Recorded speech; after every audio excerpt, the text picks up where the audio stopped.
First thing is to have a clear reference of what you want to copy, what you want to paint over the figure. I'm not a creative painter.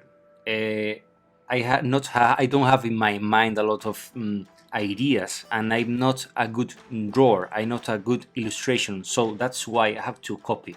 But if you have in your mind a creative tattoo, just try to do it in this piece of paper that's the skin. Try to replicate it in the things, the idea you have in your brain, and do it in the skin. So to do it, sharp brush, preferably new one, and start doing the big shapes of the tattoo. In this case is a lot of black, green, a lot of black, gray, and red.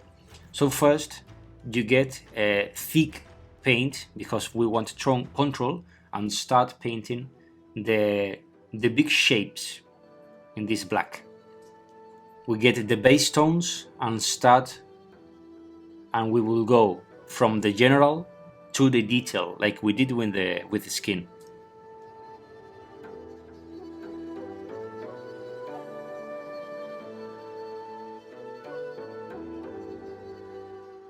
Now here I noticed that I wasn't so precise. Why? Because look at the difference of the point. This one is a new Winsor Newton. Look at the sharpness of the point. And the other one was the old. For me, they get old in one figure. I have to buy a lot of them. Another important detail for me is that when I paint a freehand is to have both hands laid in the table. I don't understand a lot of painters that they paint like with both hands above. I shake a lot, so to have more control, just place them in the table. Another thing is that for me it's easy to place or to do strokes or to do drawings up to down. That's why I move a lot the figure. I don't move my fingers. I move the figures to adapt the stroke of my fingers. Now you see here I placed a gray tone and start placing a bit more of highlights.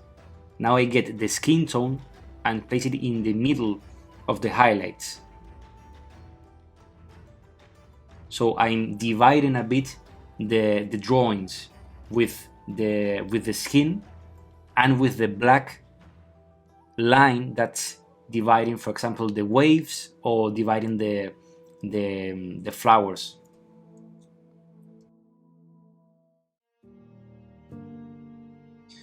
Slowly, little by little, we give that tattoo feeling. Don't worry if at home this you don't get it in the first time. If you control well the stroke, and if you know where to place the paint, you know how to do this. Sometimes it's more the fear you have before you start painting than when you paint. When you paint, this is really easy. You have to follow and copy it. Just copy the thing that you have in the iPad or in the paper. It's only that.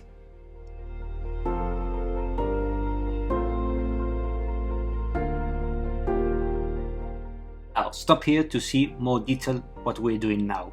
We are placing a skin tone surrounding the leaf. You see, this adds a bit more of contrast, and you can see you transform the leaf a bit more visible. But another way to see it more visible, to frame well the details, is to add an extra line of black surrounding the clear one. You see, when you paint a clear line, you have to think, well, here fits a black line. If the answer is yes, place it, because it will pop out the tattoo, it will frame all the details, and you will make it more visible. Look how it changed the leaf with that black line. Now here in the middle of the arm, you have to place a high value of the skin, because we are representing here the highlight of the arm. Now we focus on the top leaf, and here I'm trying to give not a so straight line leaves. I want to do curves. This would sound a bit silly, just paint curves. But for me, it's really difficult because I have more control doing lines. So again, a silly detail that when you are painting the tattoo, you are conscious about it. So in a few steps, with a lot of patience, and I'm always listening to podcasts and to books, you finish the tattoo, and this adds personality to the figure. Now in the next video, we will paint the green jacket.